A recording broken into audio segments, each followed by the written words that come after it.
Salut la compagnie, bienvenue à Comme nous autres, le balado qui rapproche. Les invités qu'on a eu aujourd'hui sont des invités qui étaient déjà pas mal proches, mais attention, vous ne vous approchez pas trop car elles sont farouches. Vous avez bien compris.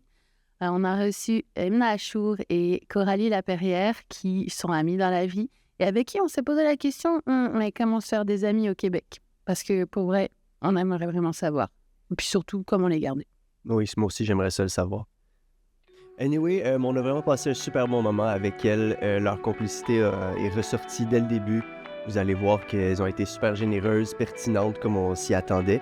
Donc, on aurait jasé toute la journée avec Coralie et Emna. Donc, bonne écoute. Manon, pèse sur record.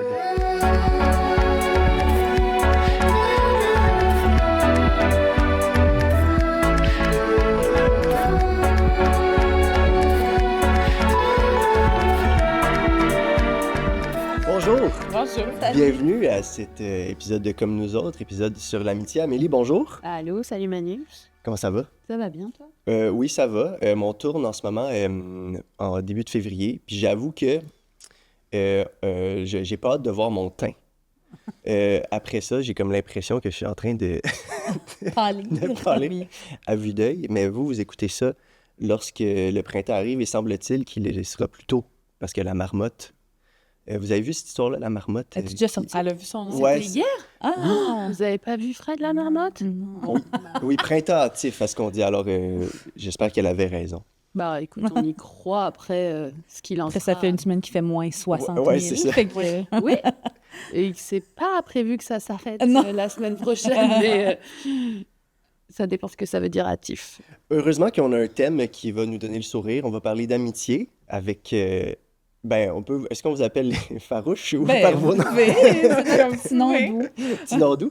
Alors, Emna Achour et Coralie Laperrière, Amélie, je peux présenter Emna. Alors, allô Emna. Donc Emna, ancienne chroniqueuse sportive, humoriste, mais beaucoup d'autres cordes à ton arc, auteur, autrice.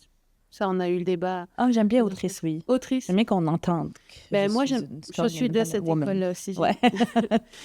Donc, bienvenue à notre balado aujourd'hui. Est-ce que tu veux rajouter quelque chose à ta présentation? Alex Galchenyuk. Oui, c'est ça. OK, toi, tu lis mes statuts Facebook.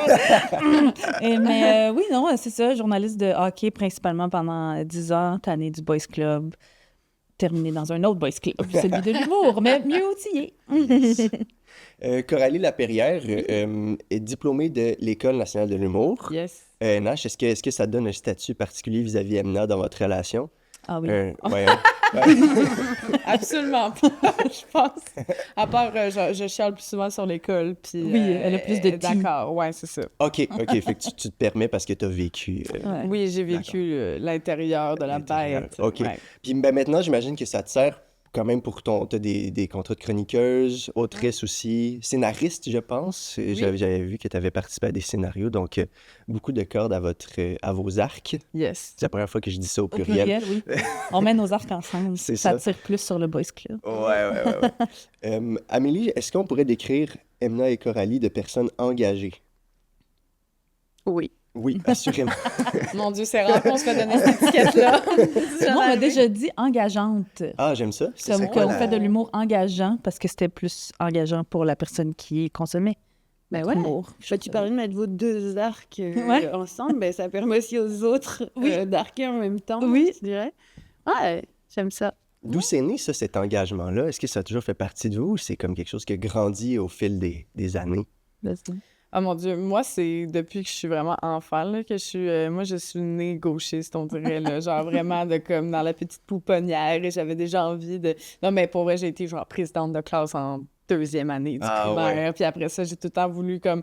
J'ai tout le temps été intéressée à ça, j'écoutais Infoman avec mes parents quand j'étais petite, j'aimais beaucoup l'humour engagé aussi, dans les années 2000, il y avait beaucoup plus d'humour engagé que maintenant, j'ai l'impression, ou en tout cas d'humour politique dans les médias. Fait que moi, j'ai comme toujours consommé ça beaucoup. Fait que et l'humour et l'engagement, ça a tout le temps été comme une seule et même affaire pour moi, là. Fait que, ouais, moi, j'ai grandi dans l'engagement et je suis militante depuis que j'ai l'âge de 15 ans. Fait que ça va faire 15 ans cette année que je milite, pas à temps plein, là, mais que je suis pas mal Que je dis pas mal mon opinion tout le temps, puis que j'ai une grande gueule que je ferme pas. C'est pas mal ça. Depuis la deuxième année, même. je Oui, dirais. exact. Ouais, moi, pas du tout. Moi, c'est arrivé sur le tard dans ma vie. J'étais pas féministe, j'étais pas antiraciste. En tout cas, j'avais pas le vocabulaire à l'époque. J'étais pas informée sur ces sujets-là quand j'étais plus jeune, quand j'étais journaliste de hockey, puis que je subissais du sexisme, puis du racisme, puis tout ça, puis je le savais pas. J'étais comme, je dois juste être moins bonne que tout le monde, tu sais. Puis là, la grève étudiante est arrivée, on en parlait hors d'onde en 2012, puis là, j'ai fait comme, OK, s'engager dans la politique. Fait que là, ça a comme un peu fait mon éducation, tu sais, de base sur la politique québécoise. Puis après ça, c'est ça, j'étais pas féministe nécessairement quand j'étais journaliste de hockey, mais dès que je le suis devenue, j'ai lâché le journalisme. Parce que là, c'était comme, tu sais, les lunettes roses partent au vent. Puis là, j'étais comme, OK, j'étais pas bonne. Je suis juste une femme dans un milieu d'hommes, tu sais, qui se fait remettre en question constamment. Puis ça fait que quand j'ai commencé à lire sur le sujet puis à m'informer, là, c'était comme, tu sais, once you see it, you can never unsee it. Là. Ouais. Mais est-ce que tu penses que ton ouverture, justement, a pas permis le fait que tu continues? Est-ce que tu n'aurais pas voulu, justement, dans ce milieu-là, essayer de faire bouger les choses? Mais si tu étais seule parmi beaucoup, c'est difficile. Ben exact. Puis tu sais, c'était beaucoup de violence. Puis j'étais comme en burn-out. Là, quand je suis partie, j'en pouvais plus. Mais j'étais comme, maintenant que je sais tout ça, je vais continuer ce combat ailleurs. Fait que c'est vraiment, j'étais comme, là, je vais arriver dans mon prochain milieu. Je savais pas encore ça allait être quoi. Mais j'étais comme, là, je vais plus jamais utiliser ma tribune pour parler de buts puis de rondelles. Là, tu sais, je vais parler... À mon grand désarroi, je dois le dire, là, honnêtement. On en parlait aussi hors d'onde, mais c'est pas grave. Ben, tu sais, des fois, je me demande, tu sais, je suis comme, hey, si la Emna d'aujourd'hui était journaliste, elle serait une maudite bonne journaliste, parce que là, j'aurais vraiment comme encore plus de niveau, tu sais, à mon analyse sportive, parce que tout est politique, n'est-ce pas? Même le sport, surtout le sport. Mais j'en peux plus, c'était trop toxique, là, j'en pouvais plus du tout. Fait que je suis rentrée dans un autre milieu toxique, puis là, j'étais comme, OK, là, ils ont Emna 2.0. Bonne chance, tout le monde. OK. Puis Coralie, juste revenir, tu avais parlé de spécifier la gauche. Ouais. Quoi de la gauche? Qu'est-ce que tu as cerné en premier de la gauche pour affirmer que c'est vraiment ça, comme dès le début, tu te considérais comme une gauchiste. Une Ben moi, gauchiste. c'est vraiment la justice sociale, là, dans le fond. Là. C'est vraiment l'idée de base que, comme, hey, tous les humains devraient avoir un toit, tous les humains devraient manger. On dit woke! Oui, je sais, c'est ça. Tous les humains devraient avoir le respect, tu sais. Puis c'est quand j'ai réalisé que j'étais comme, à toutes les fois que l'argent rentre là-dedans, ça se peut pas, tu sais. Puis, tu sais, fut un temps où la droite, c'était pas raciste, transphobe et tout ce que c'est en ce moment, puis que la droite, c'était un peu genre, ah non, mais tu sais, le marché, la main invisible du marché va finir que tout va s'arranger, tu sais. Puis il y avait une espèce de pensée là, mais même moi, celle-là, j'y croyais pas. Fait que, tu sais, fait que dans le temps, je comprenais, à la limite, les gens de droite de penser naïvement que ça se pouvait, mais que j'étais quand même comme franchement de gauche. Puis la grève aussi, moi aussi, en 2012. Okay. Moi, c'est en 2011 que j'ai commencé à militer. J'étais plus indépendantiste à ce moment-là. Puis finalement, je suis partie parce que j'ai réalisé qu'ils étaient tous racistes. Mais... On vise personne. On vise personne, mais... Puis après ça, en 2012, on parlait de gratuité scolaire. Fait que là, j'étais comme, ben ça, c'est une des affaires qui devrait être gratuite. Fait que la gratuité, beaucoup de choses ont commencé à être dans mon cerveau. Puis j'ai commencé à développer cette pensée-là plus critique. Après ça, tout le monde se faisait battre par la police. Je me suis fait battre par la police. Je suis devenue plus anarchiste. Je suis rendue plus radicale. Après ça, crise climatique. J'ai été sensibilisée sur l'environnement. J'ai commencé à travailler à Greenpeace. Je suis devenue encore plus écologiste. Fait qu'on dirait que tout ça, à chaque fois que je découvrais une nouvelle crise, j'étais comme, la seule solution, c'est la gauche. Comme il n'y a pas d'autre façon d'amener ça. Puis on dirait que ça m'a juste, c'est ça, campé dans mes idées depuis. Et je suis maintenant une petite gauchiste radicale. Fière de le dire. Grande, comme un 5 pieds 9. Ouais, c'est 5 pieds 10, c'est vrai. 5 pieds 10, OK. Ouais, c'est ça. Même. 100 mètres, c'est 1 mètre... Ben, 1m78, c'est à peu près ça. Ouais, c'est ça. grande gauchiste, donc oui, c'est ou radical. Ouais, exact. C'est un bon Moi, j'adore le dire, ouais. Mais est-ce qu'on serait rendu pour une petite bine à questions, Amélie? Je pense que c'était pas mal dans le sujet. Vous devinez que il faut piger. Oui, c'est excitant. Alors là, il va falloir choisir comment on fait une question, l'une ou l'autre. Tu me laisses y aller? Non, je sais que ton t'adores. privilège blanc. La main Oui, c'est innocente. ça. Mais c'est parce que Emna adore jouer à la boulette. Et là, je sais qu'elle est peux-tu appelée mettre- par un petit bout de papier dans un Si bas. on avait su, on aurait fait des boulettes. OK, je vous fais deviner la question. OK, je me lance. Vas-y. On veut-tu faire du ASMR? C'est bon, ça. On n'a pas pensé à ça. Hein, c'est une bonne idée. On garde ça. Ouais. On garde ça. Regarde tes grands ongles. Alors, OK. C'est Would You Rather, comme tu préfères, ça ou ça. Rapetisser de 1 cm à chaque fois qu'on vous qualifie de woke. Ah, Tu ben, pars de on plus en parlait loin, justement. là. ouais. C'est ça? Ça a une chance d'être une grande pratique. Ouais. Ou que le podcast Farouche ne soit écouté que par des complotistes. Ah! C'est un passé, c'est bien. Rapetisser de 1 cm. Moi, c'est parce que c'est ça, là. Je suis déjà pas très grande. Oui, c'est ça. là. T'as pas C'est vraiment drôle, on de parlait jeu. de Ça, taille, oui, justement. ça c'était vraiment bien. Non, ben c'est parce qu'on se fait tellement traiter de woke que Ouais, genre, on on n'existerait plus, disparaîtrait ouais. en... Ça serait maman, j'ai rapetissé les enfants ou chérie, j'ai rapetissé les enfants. Chérie, j'ai rapetissé les woke. c'est bon. Fait que ouais, je pense que ça faudrait que ça soit Juste des complotistes. juste des complotistes. Ben, tu sais, Mais après ça, est-ce que nous ne sommes pas un peu tous complotistes? oui. Mais moi, Britney, j'y faudrait croyais. préciser, là. Non, mais tu sais, Qu'est-ce que ça veut dire, ça? est-ce que on On est tous pas loin. on est tous Ah. pas loin d'un certain complot? Tu sais, comme je dis souvent, les complotistes sont genre, le gouvernement nous ment. Ouais! Les médias nous mentent. Ouais! D'accord. Les vaccins, c'est pas bon. Ah, non, c'est pas là qu'il faut aller. ok. Tu sais, fait qu'il faut comme les. Mais les ramener compagnies dans- pharmaceutiques profitent du système. Oui! Oui, c'est ça. OK. Ils sont tout le temps pas loin. C'est ça, la fameuse chambre d'écho, hein, Oui. C'est ça, ça nous ramène à ça. Je pense on veut entendre... Mhm. On entend ce qu'on veut bien entendre. Exact. Exact, Ouais, en parlant à des complotistes, on sortirait un petit peu de notre chambre d'écho parce qu'en ce moment, les gens qui écoutent Farouche sont pas très de droite, mettons. Ou Non. ils trouveraient le temps long C'est s'ils pas étaient votre de public droite. cible, C'est pas notre Ouais, public cible, je mais pense que- en même temps, on parle de plein de sujets qui les concernent Ça, puis aussi. l'idée, c'est de se demander, est-ce qu'on peut pas non plus faire évoluer des gens qui n'ont pas les mêmes idées que nous? Oui, peut-être. Écoute, Non, mais on peut- s'ils on sont peut y ouverts croire. d'esprit. On a dit peut-être des complotistes, peut-être qu'ils sont... Bah, sauf s'ils pensent que vous faites partie du complot, là. ça- Ouais, c'est ça. On est Ça peut-être peut dans devenir un complot, compliqué. woke, gauchiste. C'est ça. C'est quoi les plus gros complots?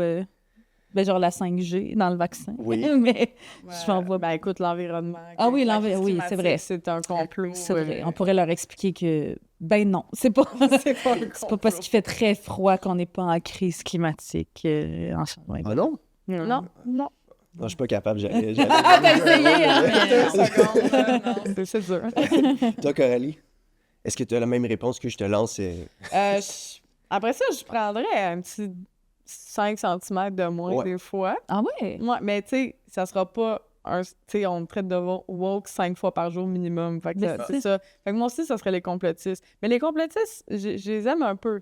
Mais pas je les aime, mais je suis comme, il y a quelque chose dans leur envie de combattre que je respecte quand Ouais, même. on se rejoint là-dessus. Ouais, on se rejoint là-dessus. Puis des fois, de plus en plus, il y a, ben, depuis la pandémie, il y a des nouvelles et des nouveaux combats où je croise des complotistes dans la rue maintenant. Et eux, ils sont encore contre le gouvernement, mais en même temps, on est tous contre le gouvernement. Fait que maintenant, on se rejoint un peu. Fait que moi, je pense que je dirais... Ennemi complotistes. commun, puis...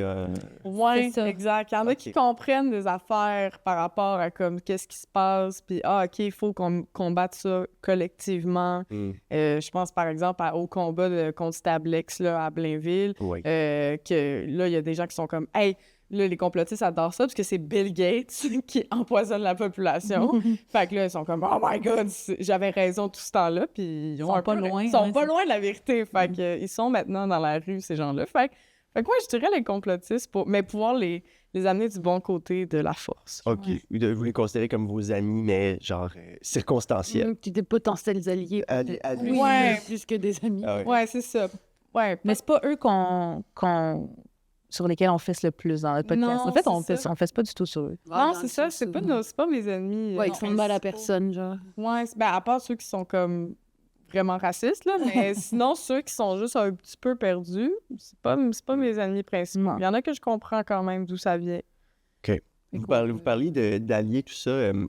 C'est un peu ça le thème du podcast. Oui. Hein, qui n'en a pas besoin des amis, des alliés, surtout en ce moment?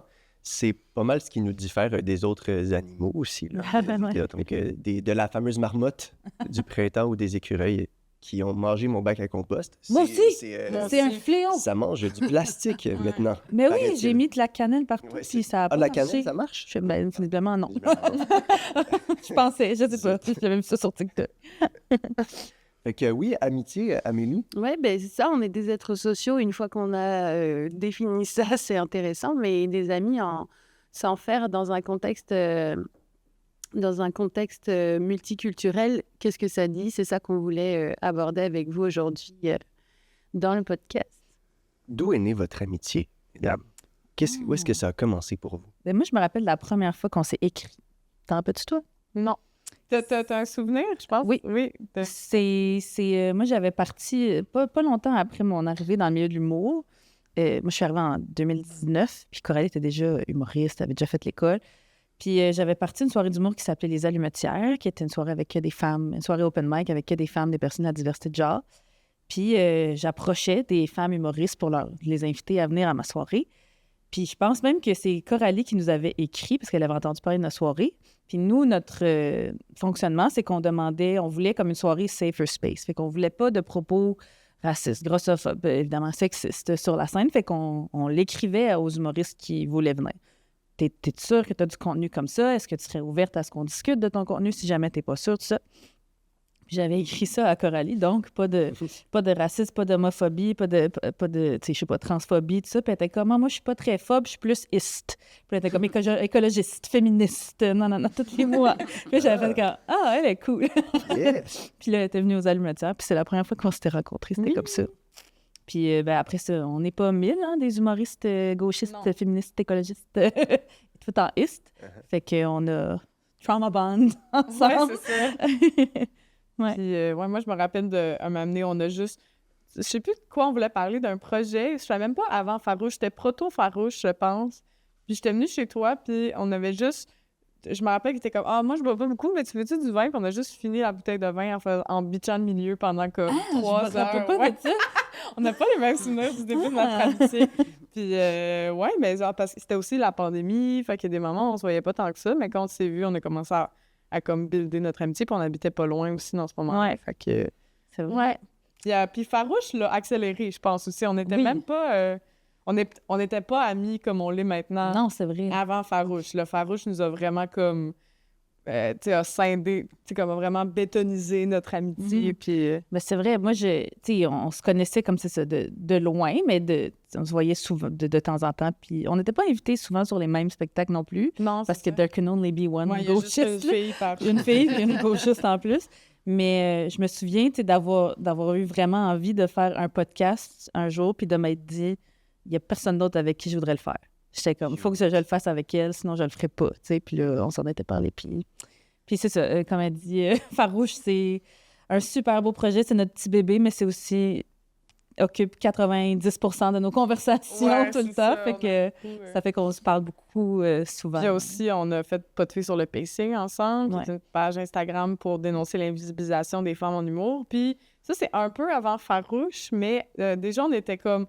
On est comme vraiment partis au combat ensemble, là. Puis je pense que je trouve beau de l'engagement, puis en tant que militante aussi, en tant que militante, t'as pas le choix de faire confiance aux gens.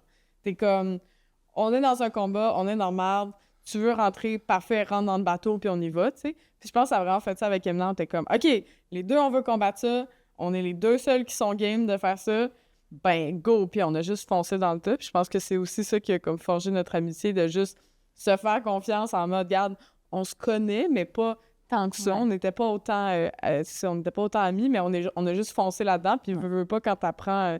après ça, on avait des entrevues ensemble avec les médias. On a reçu de la boîte de tout notre milieu ensemble. Fait que je pense qu'on a vraiment... on s'est vraiment construit dans le trauma. Et dans, genre, l'affrontement dans les tranchées, Ouais, c'est genre, de l'humour. Puis ça a vraiment comme forgé notre amitié. Ouais, disent-elle en riant. Ouais, c'est ça. C'est pas ça va très bien. Ouais, c'est ça. C'est pas un drôle appel à l'aide. aujourd'hui. juste- Non, OK, c'est ça parfait. qui- Non, Les ça va. yeux. Maintenant, ça va. Ouais, aujourd'hui, ça va.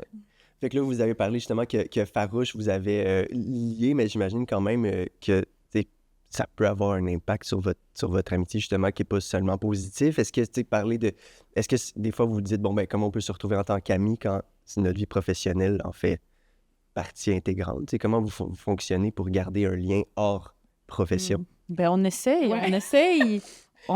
de se dire, mettons, OK, là, on va aller dans un café, on va aller bruncher, on va aller souper, puis en amis. Mais inévitablement, après 15 minutes, on est comme « Ouais, puis là, j'ai pensé à ça pour Farouche. » Mais c'est aussi le contraire qui arrive. Des fois, il faut qu'on se parle pour Farouche. Puis On finit par parler de plein d'autres affaires. On est Ouais, comme, c'est OK, vrai. là, ça fait... Je pense qu'une des personnes à qui je parle le plus longtemps au téléphone, c'est Emma. Ouais. Là, des fois, je fais, OK, maintenant, ça fait Oui. 2 heures qu'on se parle au téléphone. Ouais.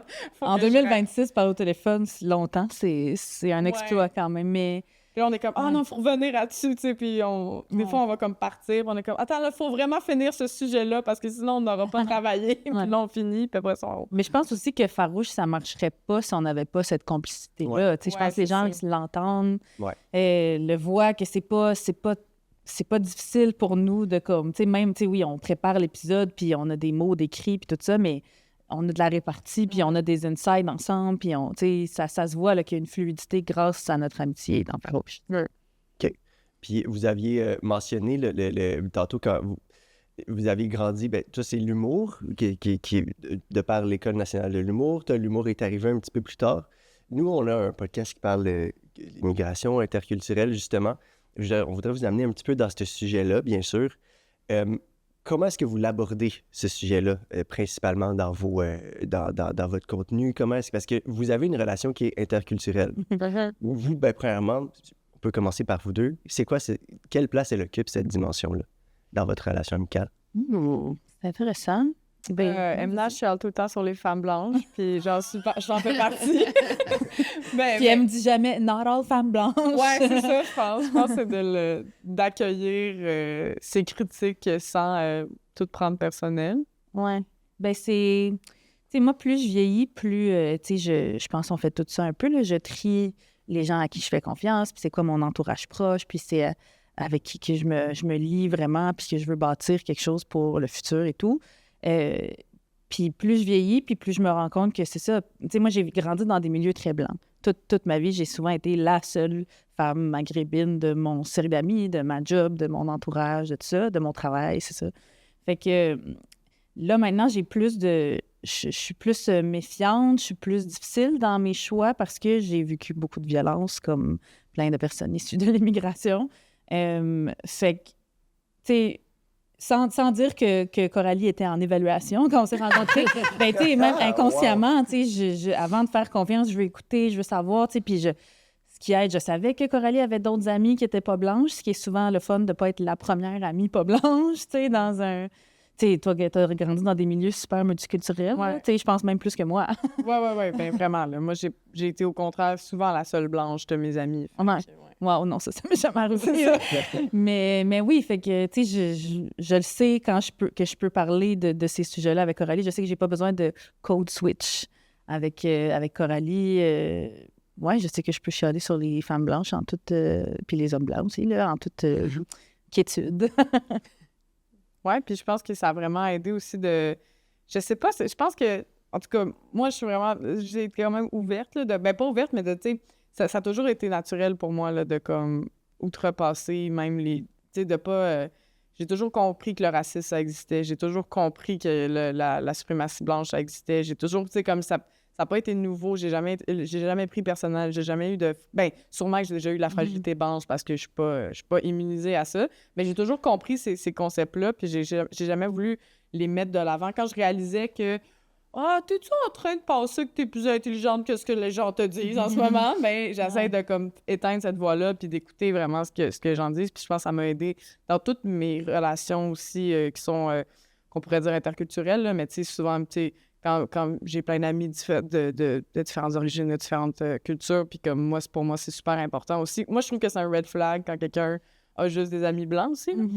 Comme pourquoi... À Montréal. À Montréal, quand il y en a tellement, c'est comme, est-ce que t'es pas allé vers l'autre? Est-ce que, tu sais... Pour moi, ça a toujours été important aussi de... Tu sais, moi, toute ma vie aussi, je suis tout le temps allée vers les personnes qui étaient tout seules, mettons, tu sais, à l'école. Tu sais, les personnes à qui on parlait moins, ça arrivait souvent que c'était des personnes issues de l'immigration. Fait que ça a fait que je me suis toujours liée d'amitié avec ces gens...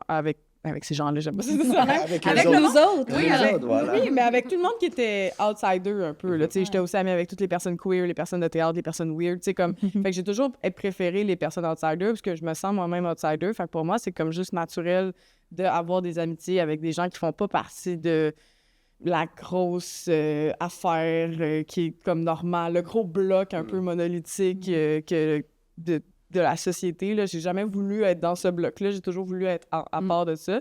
Mais je pense que ça a aidé aussi toutes mes amitiés. Oui, puis c'est ça, de pas avoir... Tu sais, après ça, on peut tous tout le temps s'améliorer, puis apprendre, puis évoluer, mais de savoir que j'ai pas besoin d'éduquer, tu sais, mon ami, puis de faire comme non, ça n'a pas de bon sens que tu as dit ça me cause du tort, ça me fait mal, ça me fait de la peine, tout ça, j'ai pas besoin de le faire. Puis aussi, Coralie, tu sais, attends, là, je te lance des fleurs en te disant que Coralie n'attend pas qu'on lui lance des fleurs non plus, de genre, ah, t'es tellement une bonne alliée, t'es tellement une bonne personne blanche, tu sais, comme, c'est ça, elle est très elle s'autogère. C'est ça que je recherche. C'est ça. Bravo. Mais ouais, non, c'est super intéressant. Mais justement, tu disais, moi, j'ai toujours été amenée à aller vers des personnes qui sont différentes. Ben, toi aussi, mais différentes de toi, finalement. Ouais. Parce que, donc, ben, ça fait la même chose parce que probablement aussi que tu étais dans une volonté d'intégration au corps, peut-être, même si tu es née au Québec. Moi, je sais pas, des fois, je me suis demandé comment ça se fait. Ben en fait, dans les amitiés, je pense que c'est vraiment un cas de... Ben dans tout, dans les amours aussi, mais un cas de vraiment la démographie autour de moi. Tu sais, j'étais vraiment... Tu sais, j'ai déménagé à... Je le dis pas très fort d'habitude, mais je vous le dis à vous, à Laval, quand j'avais 6 ans. Puis j'ai grandi à Laval. Mais le Laval des années 90, fait que le Laval qui était pas du tout multiculturel, tu sais, c'était très, très, très blanc à l'époque. Fait que, tu sais, ça faisait que j'avais des amis, là, tu sais, qui étaient des personnes issues de l'immigration aussi, mais principalement, mon entourage, c'est blanc. Après ça, j'ai étudié en journalisme. Tout le monde était blanc. Journaliste de hockey, tout le monde était blanc. Humoriste, tout le monde était blanc. Tu sais, comme c'était beaucoup... Fait que, tu sais, même en amour, j'ai que daté des personnes blanches, tu sais. C'est parce que j'ai pas eu accès à... Ouais. Mais après ça, c'est-tu comme un racisme internalisé de ma part, de vouloir fit in? Mais je pense aussi que c'est la socialisation, puis c'est comment... Ben, c'est ça. C'est ça. C'est avec ce qui est autour. Exact. Ben, les codes culturels aussi, là. Tu sais, Emna, c'est la personne que je connais qui connaît le plus la culture québécoise dans mon entourage, là. Tu sais, comme, comparé, mettons, mon chum, qui est un Québécois de descendance canadienne-française, ben, tu sais, lui... Il vient d'Outremont, fait qu'il connaît vraiment pas la culture québécoise tant que ça. C'est ouvrier, pas ouvrière, mais tu sais, plus... Lui, bourgeois. Du peuple. Oui, Non, mais dans populaire, le sens... Oui, c'est ça. Fait que aussi, je pense que ça doit aider quand tes codes culturels sont... Je veux dire, tu tripes sa fureur puis Radio Enfer, là, comme ces gens. Okay. Fait que ça fait quand même, je pense que ça, comparé à certaines personnes qui, peut-être, ont moins ces codes-là culturels ou qui ont grandi plus dans des... Dans des communautés qui étaient pas fermées, mais qui étaient juste comme moins intéressées à ce qui se passait au Québec aussi. Là, je pense que ça doit quand même... je veux dire, t'aimes ça, parler du Québec aussi, je pense. Oui, ben tu sais, c'est... Tu sais, moi, quand je vais en Tunisie, tu sais, de mon pays d'origine, où est-ce que j'ai jamais vécu, là, tu sais, je suis née au Québec, je suis la Québécoise, tu sais, la Canadienne, puis quand je suis ici, quand tu m'entends parler, OK, je suis la Québécoise, quand je suis avec Coralie, je suis la Québécoise, mais quand je sais pas, j'ouvre la télé puis que les personnes qui me ressemblent se font diaboliser constamment, je fais comme, OK, finalement, je suis la Tunisienne, tu sais, où est-ce que... Fait que, oui, moi, ça... Puis je sais pas, après, les autres familles, tu sais, je peux pas parler pour eux autres, mais mettons des gens, comme tu dis, qui auraient peut-être le même background que moi, mais qui connaîtraient beaucoup moins la culture keb. Je pense qu'il y a une question de survie, des fois, ou de pas vouloir oublier d'où on vient, tout ça. Tu sais, ça dépend. Chaque parent, tu sais, moi, mes parents, ils écoutaient les gars-là juste pour rire avec, ils vont des chants, puis ils mettaient la fureur le vendredi soir. Fait que, tu sais, j'ai suivi, puis ça a donné une journaliste de hockey qui est maintenant humoriste, tu sais. Fait que... Mais oui, ça dépend de... Il y a toutes sortes de facteurs, mais... Mes parents ils ont choisi cette voie-là, puis ça a donné ce que je sais. Je fais du pouce là-dessus, Emna, parce qu'on voulait vous poser la question. Répondez comme vous voulez, avec l'angle que vous voulez, mais selon vous, qu'est-ce qui, je vais utiliser le terme nuit, qu'est-ce qui peut nuire à justement des relations amicales entre personnes immigrantes et personnes natives d'ici? Selon vous, selon vos expériences, selon votre vécu, qu'est-ce qui manquerait pour que ça se fasse mieux? Oh mon Dieu, ben la suprématie blanche. Là. Ouais. Comme en général, là, mais tu sais, je pense l'ego, la fragilité blanche, là, qu'on appelle aussi, là, fait que de penser que oh mon Dieu, mais je suis tellement désolée de ce que vous avez vécu sans se mettre aussi en position. J'allais te demander de le définir tantôt. Ouais, justement. ben Fait c'est que ça. vas-y, parce que c'est peut-être pas tout le monde qui. Ouais, c'est ça. qui Ben, la connaissent fragilité blanche, ben, en tout cas, moi, comment je la décrirais un peu, c'est quand ça peut être de plein de façons différentes, mais c'est, mettons, se dire, ouais, mais c'est pas moi qui étais un colonisateur, c'était mes ancêtres, fait que pourquoi les gens sont fâchés contre moi? Moi, j'ai pas besoin de me rentrer là-dedans. C'est de pas, des fois, c'est se retirer de l'histoire aussi, de pas réaliser qu'on fait partie encore des oppresseurs, qu'on fait encore partie de l'oppression, mais de se dire, oh, mais moi, ma petite réalité peut pas vraiment affecter les personnes non blanches. Tu sais, fait que je pense que c'est une affaire d'ego, c'est une affaire de fragilité, de pas avoir confiance en soi, de pas s'intégrer dans l'histoire aussi. Je pense surtout... tu sais, mettons, aux États-Unis, on va voir cette fragilité blanche-là, surtout avec les personnes noires, avec, par rapport à l'esclavage. Ici, je trouve que, ben, il y a eu avec les personnes immigrantes, mais beaucoup avec les personnes autochtones aussi. Oui. Comme quoi, ah mon Dieu, mais c'est dans le temps, la colonisation, c'est pas comme si c'est encore en train d'arriver, alors que c'est en train d'arriver, comment qu'on se place dans cette histoire-là. Ne pas reconnaître son privilège, en fait. On Ouais, ne demande pas de s'excuser pour tout ce qui est C'est arrivé, ça. mais de juste reconnaître que on part pas au même stade. Donc, moi, je pars avec 3 prises contre moi Ouais. tout le temps. Tu l'as senti, tu les as sentis, les 3 prises dans ta vie, souvent? Je pose la question naïvement, je sais c'est quoi la réponse, mais... Ben oui, tu sais, mais c'était, tu sais, c'est jamais, en tout cas, pour moi, ça n'a jamais été frontal. C'était tout le temps insidieux. Fait que c'est dur à définir, c'est facile à gaslighter aussi quand on n'est pas capable de dire non, mais ça, tu sais, moi, on m'a jamais, ben, en tout cas, sans savoir, tu sais, j'ai pas. Regardez-moi, là, les gens qui nous écoutent à la maison, là, comme j'ai l'air de pas venir de Mascouche, mais en même temps, on sait pas trop je viens d'où. Tu sais, parce que mon nom, c'est pas genre Fatima Mohamed, mettons. Là. Tu sais, c'est comme plus... C'est rare qu'on devine que je suis arabe du premier coup, tu sais, que je suis maghrébine. Puis là, c'est comme ça amène toute une autre affaire de... Je pense qu'il y a plus de racisme envers... Ben, il y a plus de racisme. On hiérarchiera pas les hiérarchiser. En tout cas, Au on futur va 5, pas j'avoue que c'est pas fréquent. on va pas hiérarchiser les racistes, futur mais je veux proche. dire, post-11 septembre, il y a eu quand même un petit pic Oui. islamophobe et arabophobe, j'ai envie de dire. Fait que, tu sais, moi, je pense que ça, le fait que j'ai un peu l'air latina, peut-être indienne, on sait pas trop. J'ai pas vécu certaines affaires que, mettons, si je portais un voile ou que si je m'appelais vraiment comme Fatima Mohamed, mettons que c'était plus clair que j'aurais vécu. Puis encore là, j'étais tout le temps dans des milieux blancs aussi. Mais oui, ce qui peut nuire aussi, je pense, aux amitiés, c'est ça. Tu l'as couvert beaucoup, là, mais le manque d'empathie aussi, le manque de curiosité. Moi, je pense que c'est une des choses qui m'a fait le plus de peine dans mes amours et dans mes amitiés. C'est « Ah non, mais maintenant, toi, t'es comme nous autres. » Mais non, oui, mais non. J'aimerais ça que tu reconnaisses que je suis pas exactement comme vous autres, que tu n'essaies pas de m'effacer, que tu n'essaies pas de m'assimiler, que oui, on a plein de points en commun, puis c'est pour ça qu'on est amis, mais ça veut pas dire, tu sais, que tu comprennes aussi ma réalité, tu sais, je vais vouloir passer plus de temps avec ma famille parce qu'on est plus fusionnels, je vais jamais arriver les mains vides à quelque part parce que ça se fait pas arriver avec pas de nourriture chez quelqu'un, tu sais, comme... Je vais enlever mes souliers avant de rentrer chez vous parce que c'est weird en esti si tu gardes tes souliers selon moi, tu sais, mais... C'est l'impression qu'on a convenu que c'était un truc. C'était quand même rare. américain, Ouais. C'était quand même rare au Québec. L'avantage de l'hiver au Québec, c'est Oui. que t'enlèves tes J'avoue, chaussures quand ouais. t'arrives. c'est ça. Mais oui, tu sais, fait que c'est intéressant que le podcast s'appelle Comme nous autres parce que, of course, comme moi, j'ai toujours voulu appartenir, mais j'ai toujours voulu qu'on soit conscient aussi du fait que, ben, j'étais pas 100% comme vous autres, puis c'est correct, tu sais. Ouais. Mais il y a aussi, je pense, l'intérêt à la politique internationale aussi, je pense, qui est comme importante, de juste parce que si tu veux rencontrer des personnes issues de l'immigration ou différentes cultures, il faut au moins que tu saches un petit peu leur background. Tu sais, quelqu'un qui arrive et qui est comme « Parle-moi de ton pays, c'est où ça, en Haïti? » Tu sais, comme t'as l'air épais un peu, fait que de juste avoir une connaissance sur le monde qui est tu sais, mettons, par exemple, au sujet de la Palestine, par exemple, moi, ça fait depuis 2012 que je m'intéresse à la Palestine. Fait que quand c'est arrivé, le 6 octobre 2023, j'avais déjà les outils pour comprendre c'est quoi. Puis, mettons, Mna était super touchée par ça, parce que c'est normal, parce que t'as toute une communauté qui font comme « Hey, c'est des gens qui me ressemblent, qui sont en train de mourir sur les bombes. » Ça m'affecte. Fait que, tu sais, de faire « Ah, ben moi, je comprends pas ça, puis je m'intéresse pas à ça. » Ben ça montre une espèce d'insensibilité, alors que si tu t'intéresses à ce genre de catastrophe humanitaire-là, puis tu fais juste comme penser plus loin que le Québec ou que les États-Unis ou la France, en tout cas, ben tu montres aussi une certaine curiosité puis une empathie, je pense, qui est importante dans les amitiés, puis de pas juste faire comme je m'intéresse juste à mon petit bout de pays puis mon petit bout sur la planète, mais je réalise qu'il y a comme quelque chose de plus grand, puis je réalise aussi que juste, mettons, mon intérêt, tu sais, j'ai une curiosité assez naturelle pour la politique internationale ou comme pour toutes les cultures, mais ça fait en sorte que quand, mettons, je rencontre quelqu'un qui n'est pas une personne blanche, qui n'est pas nécessairement de descendance canadienne-française, ben j'ai comme des points que je peux parler, tu sais, que je suis pas complètement genre « éduque-moi, s'il vous plaît », tu sais, je peux vraiment comme au moins partir la conversation.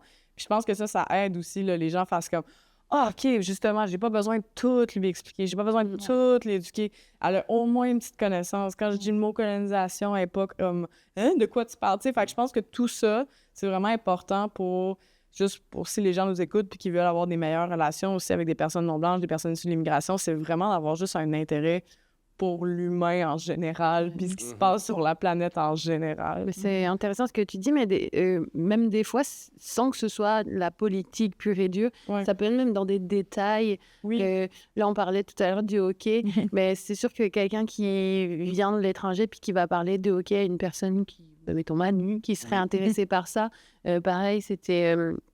la Coupe d'Afrique il n'y a pas longtemps. Enfin, moi, j'habite dans le petit Maghreb. C'est sûr qu'il y avait beaucoup de bruit. Puis c'est comme... Moi, j'étais au courant de ce qui se passait. Puis je me demandais pas mais pourquoi tout le monde fait que c'est aussi avoir une ouverture sur même des fois des petits détails, des choses qui se passent ailleurs, comme on serait heureux de fêter des choses qui se passent ici. Les gens, ça fait vraiment la différence. Ça permet d'aller vers l'autre aussi. C'est un point de contact super important. Là. Si on n'a pas ce point de contact-là, c'est là que c'est plus dur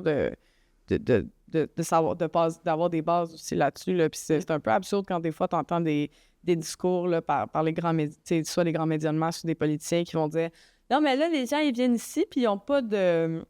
On n'a pas de point commun dans la culture. » Tu sais, mettons, un chroniqueur que je ne nommerai pas, mettons, qui va être à Journal de Montréal, par exemple, va dire ça. Genre « Ah non, mais quand c'est pas des chrétiens... » ben là, on n'a pas de point commun. Puis t'es comme, mais si t'as pas de point commun avec d'autres êtres humains, c'est un problème. C'est ton problème. C'est pas le problème de ces gens-là. On a tous des points communs, ne serait-ce qu'aimer souper avec des amis, tu sais. Fait qu'à un moment donné, d'avoir cet intérêt-là, je pense que c'est important aussi. Puis ça humanise aussi les gens, là. Je pense aussi qu'il y a quelque chose dans le privilège blanc qui fait en sorte qu'on fait comme... On n'a pas besoin d'humaniser les autres, genre. On n'a pas besoin de penser aux autres, puis on pense juste à d'autres personnes blanches. Puis à un moment donné, de s'intéresser à l'autre, de s'intéresser, ça permet de réaliser que, OK, on est tous des êtres humains, on vit toutes des affaires différentes, puis ça nous ramène à ça, parce que sinon, pour vrai, là, c'est aussi... Il y a beaucoup de gens, je pense, avec les réseaux sociaux, puis tout ça, on devient très, très, très individualiste.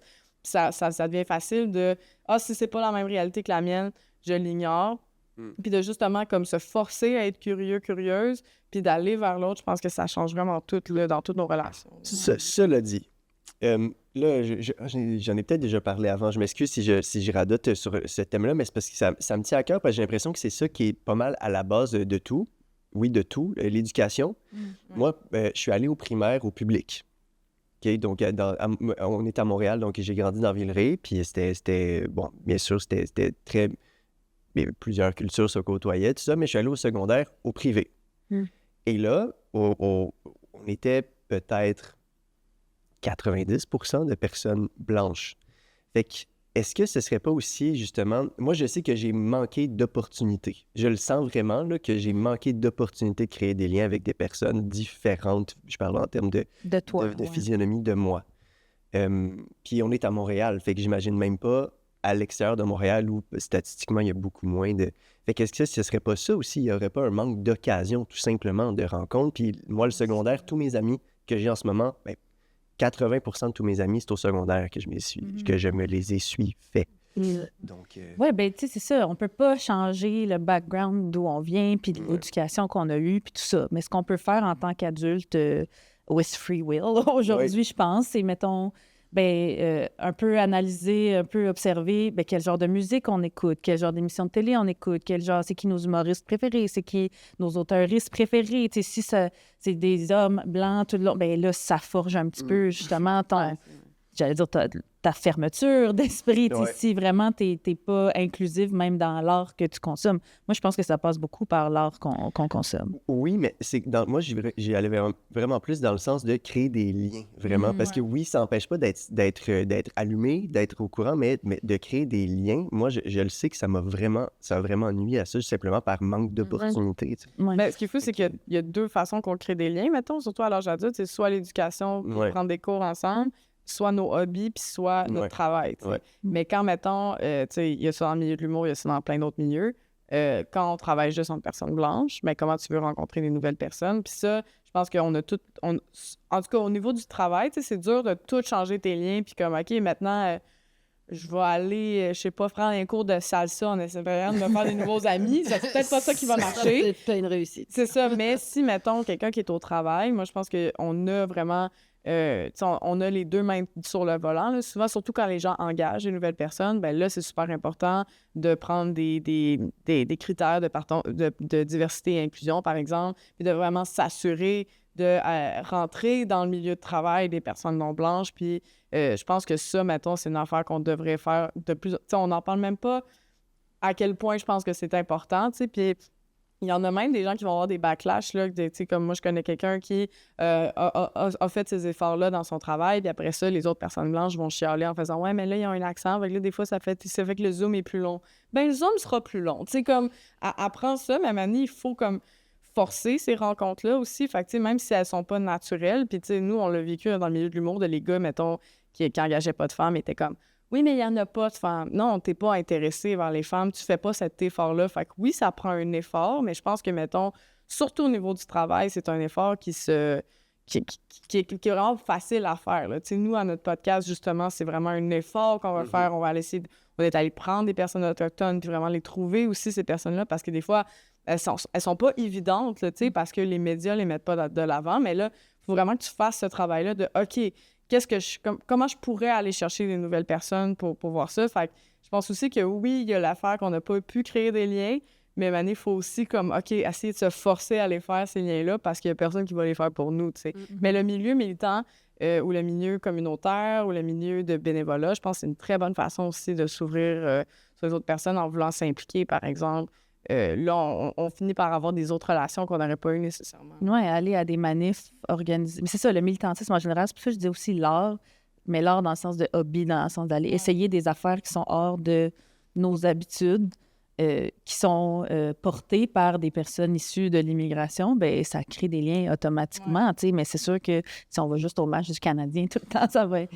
Puis pourtant, tu sais, il y a toute une génération... Tu sais, mon père, c'était un fan du Canadien avant que moi, je le sois, là, tu sais, fait qu'il y en a, il existe ces personnes-là, mais oui, il y a des... Tu sais, les manifs pour la Palestine sont organisés par des personnes de la communauté, là, puis il y en a une à chaque semaine depuis le 7 octobre 2023, fait que c'est pas dur, tu sais, faut juste...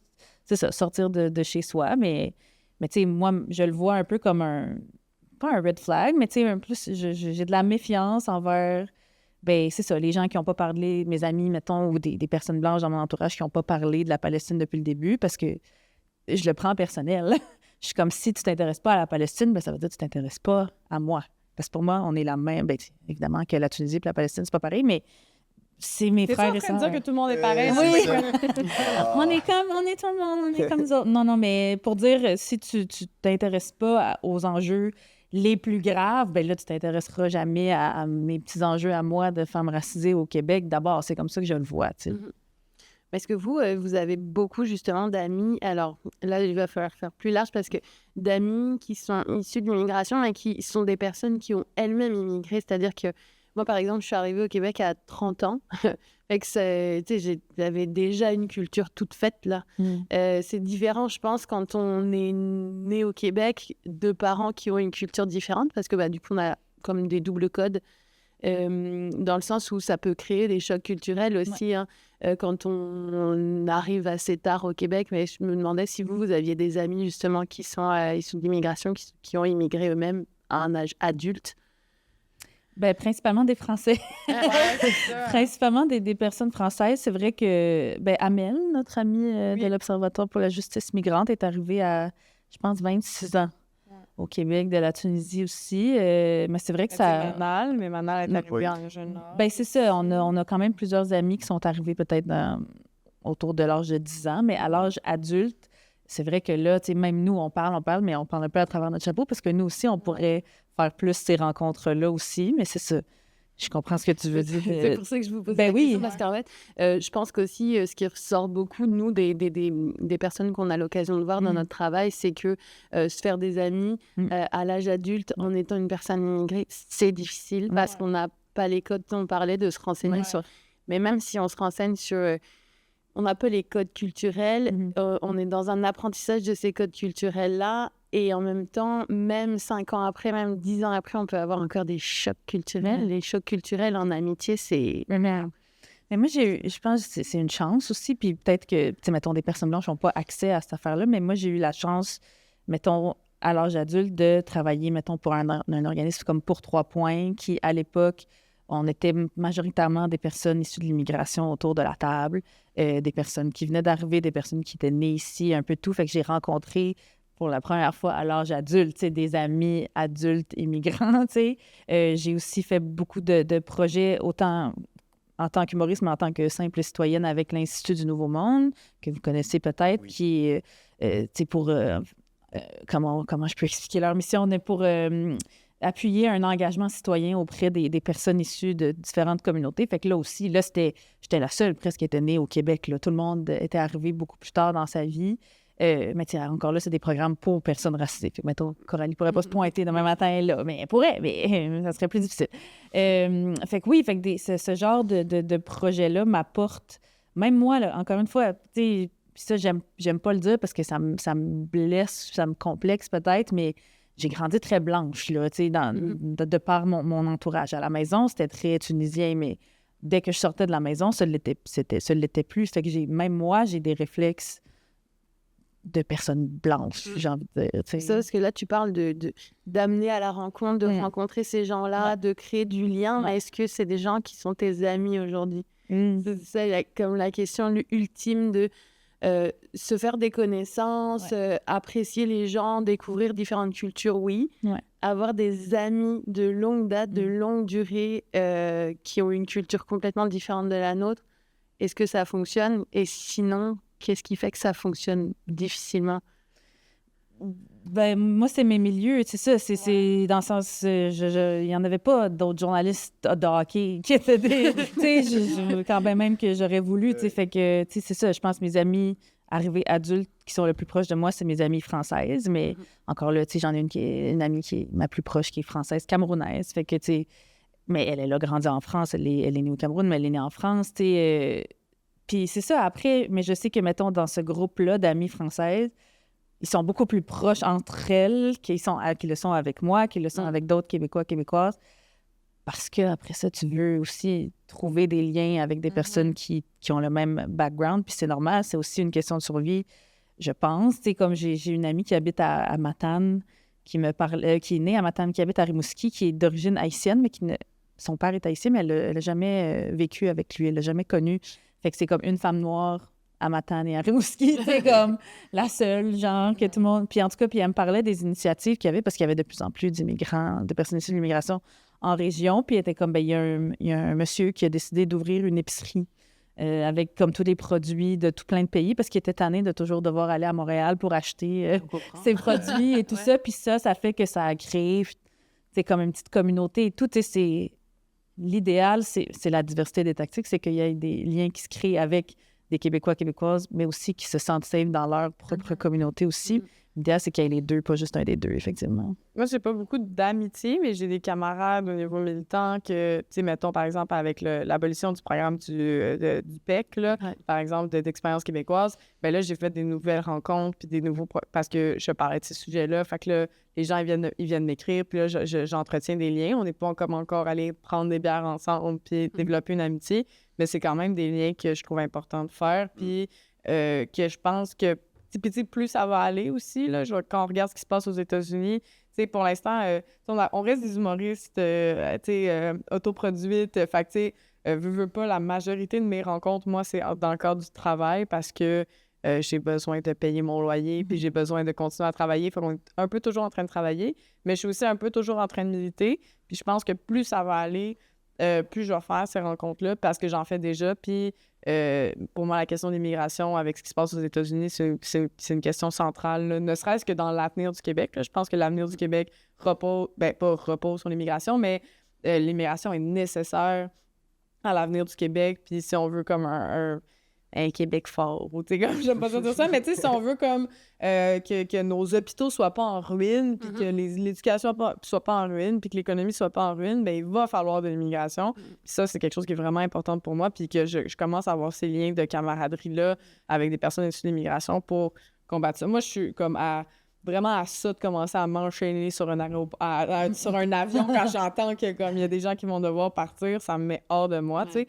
Fait que je pense que ces liens-là sont plus durs à faire, mais je pense que aussi des personnes immigrantes, parce que si elles veulent combattre elles savent qu'elles peuvent être renvoyées pour ces motifs-là aussi. Ça devient plus dur de faire cette lutte-là. Fait que pour moi, c'est super important de comme garder ces liens-là. Fait que c'est pas encore des liens d'amitié, mais c'est des liens de camaraderie qui se tissent au fil du temps et qui vont être, je pense, de plus en plus forts parce que on va lutter de plus en plus. Ouais, puis tu sais, on a moins le temps d'aller faire du bénévolat dans les organismes communautaires, dans Parkex, ben mettons, mais on va inviter ces gens-là sur notre podcast. Mettons, c'est comme une façon qu'on crée ces rencontres-là aussi. Ça minimise pas, en fait, que ce soit de la camaraderie, comme tu le dis, mais c'est juste, je m'intéressais à l'amitié parce que c'est vraiment un point qui est le point noir, en fait, finalement, des gens qui arrivent et qui disent « Ah, ça n'arrivera jamais, c'est difficile ».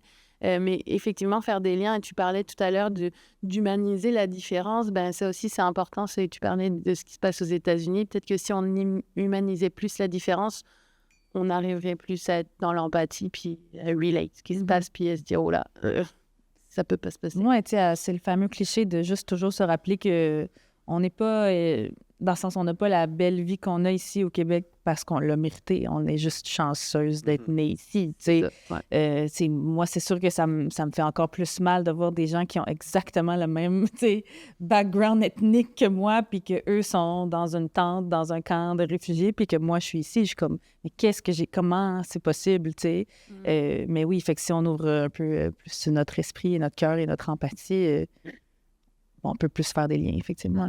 Comment on fait pour disons là, on est entre nous, on parlait de chambre d'écho, justement.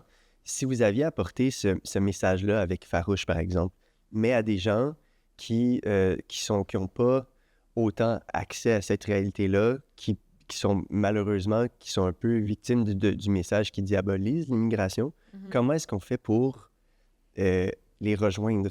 Parce que nous, c'est un peu ça notre but avec ce projet-là. Comment on fait? C'est quoi le... Moi, je demande à mes amis blancs de le faire. Comment rejoindre les Coraniques?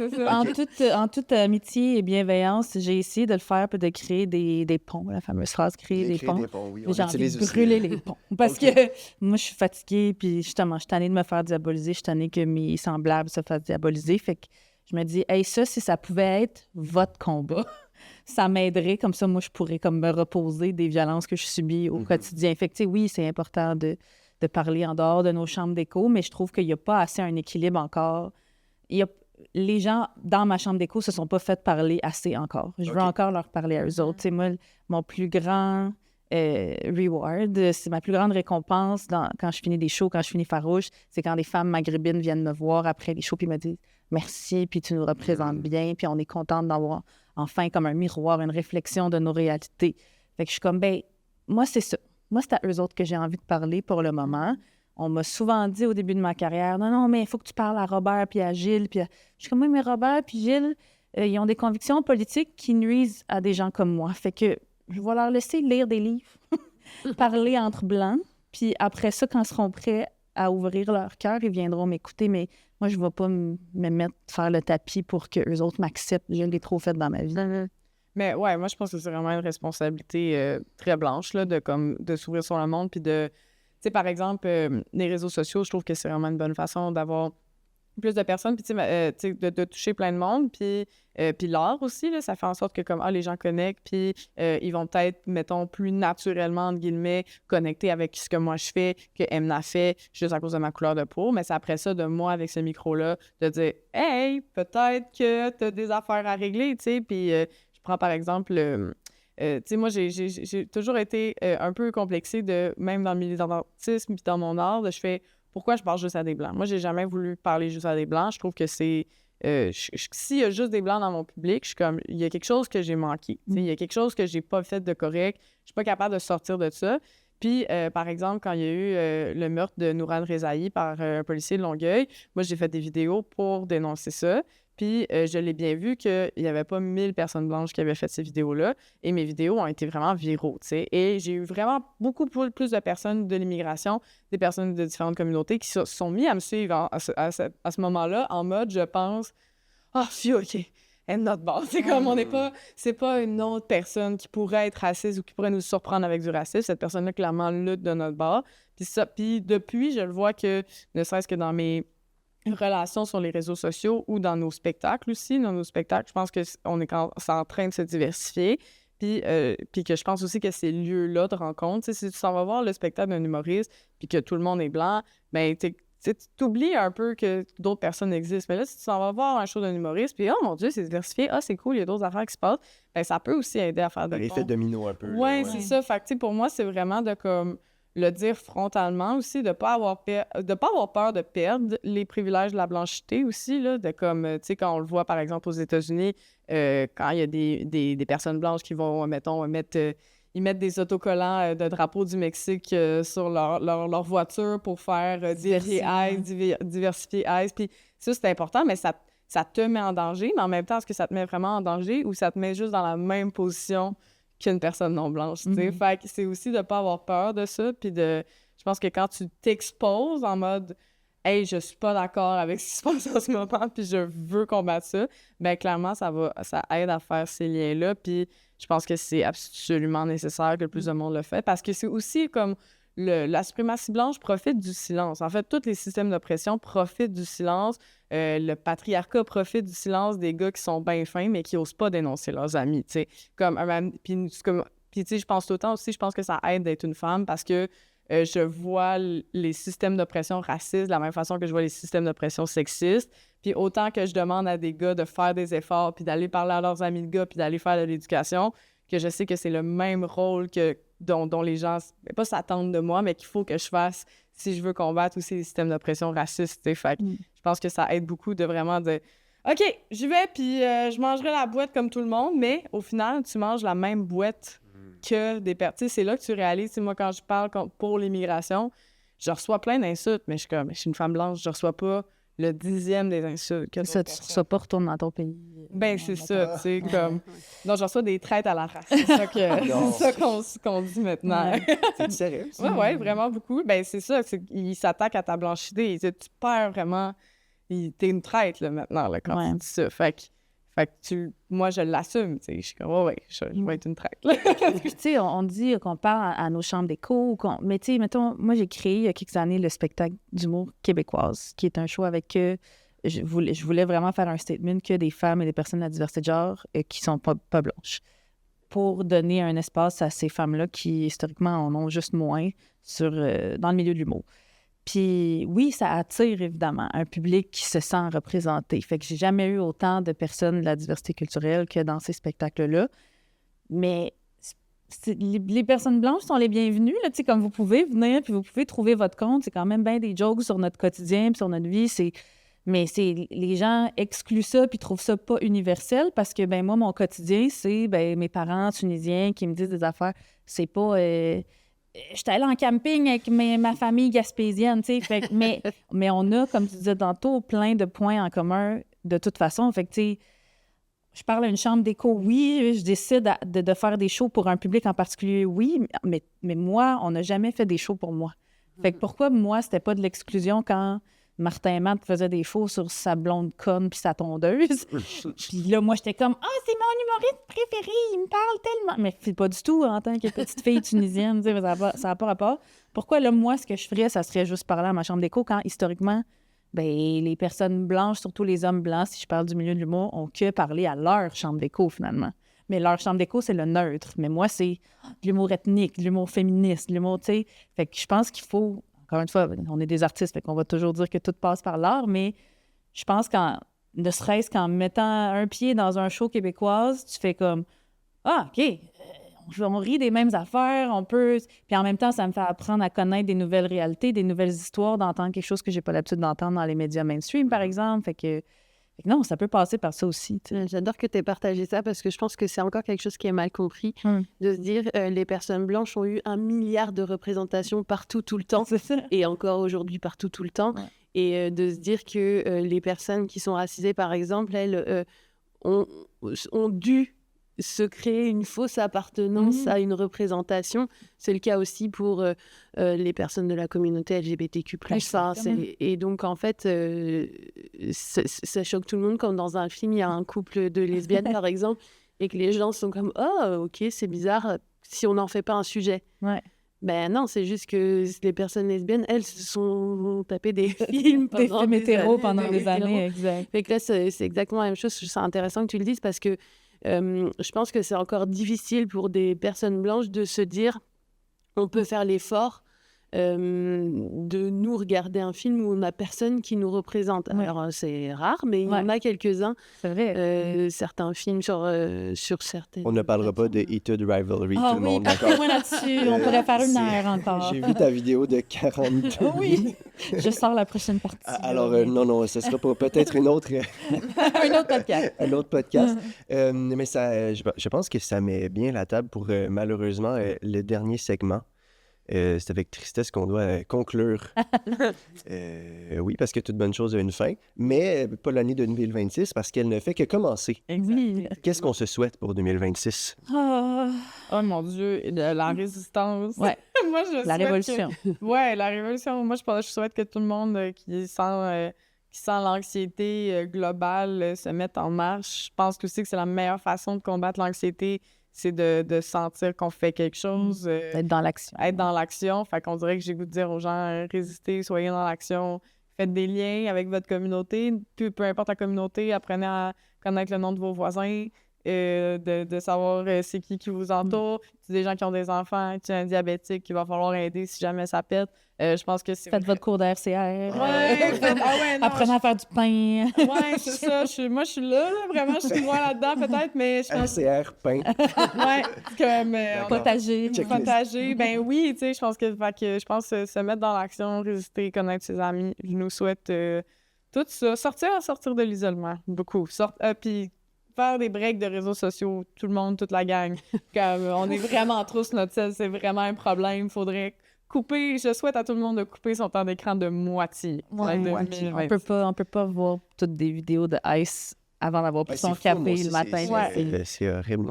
Ouais, mais... On est en mars quand ça sort, alors on ne sait pas qu'est-ce qui va s'être passé. Il peut se passer 22 000 affaires. Ouais, ben c'est ça. J'aurais pas pu mieux dire, là, vraiment. Moi, c'est ma résolution de 2026, de plus être en communauté, de plus organiser des parties d'appartements, comme j'appelle, de plus, tu sais, se rassembler, se réunir, apprendre à se connaître, comme tu disais, connaître son voisin, puis organiser secrètement la révolution. Rien de moins. Ou alors secrètement. Secrètement, c'est entre nous. Si tu passes à comme nous autres, reste à comme nous autres. Et vous, où est-ce qu'on vous trouve? Qu'est-ce que vous faites en 2026 prochaine? Ben moi, c'est Anarcoco sur toutes les plateformes, puis vraiment toutes les plateformes. Je suis sur Blue Sky, je suis sur Upscroll, je suis aussi hors de Meta, sinon je suis dans Meta. Sinon, mon site internet, c'est corellelaperrière.com ou anarcoco.com. J'ai tout acheté. Fait qu'on peut s'abonner à mon infolette. Puis aussi, d'ailleurs, ils vont être passés depuis, mais je vais en faire d'autres. Je fais des ateliers sur la résistance en ce moment, puis des ateliers causeries pour qu'on se parle de ce qui se passe dans le monde, parce que c'est vraiment mon but, c'est vraiment de créer des liens.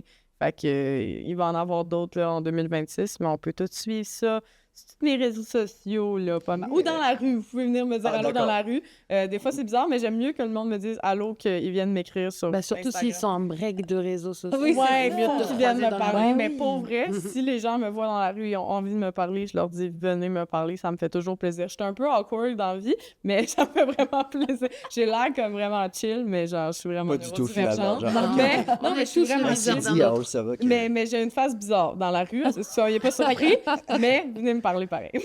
Yes, c'est moins pire que tes messages. Parce que des fois, elle met pas d'émoji, puis là, je remets toute notre amitié en question, puis là, je suis comme, est-ce qu'elle est fâchée comme moi?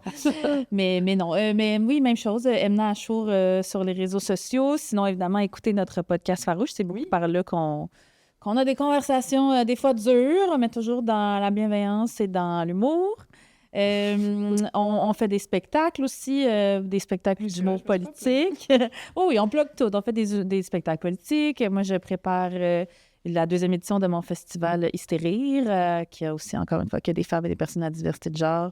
Festival de 3 jours, qui a eu un grand succès l'année dernière. Je compte bien le reproduire cet automne, si Dieu le veut. Yes, les liens vont se trouver dans la description, bien sûr. Donc, Amélie, c'est fini. Encore, à chaque fois que ça finit, on se dit « Ah, c'est fini ». Merci beaucoup d'avoir été là. Merci pour l'invitation. Bye tout le monde, à la prochaine. Bye.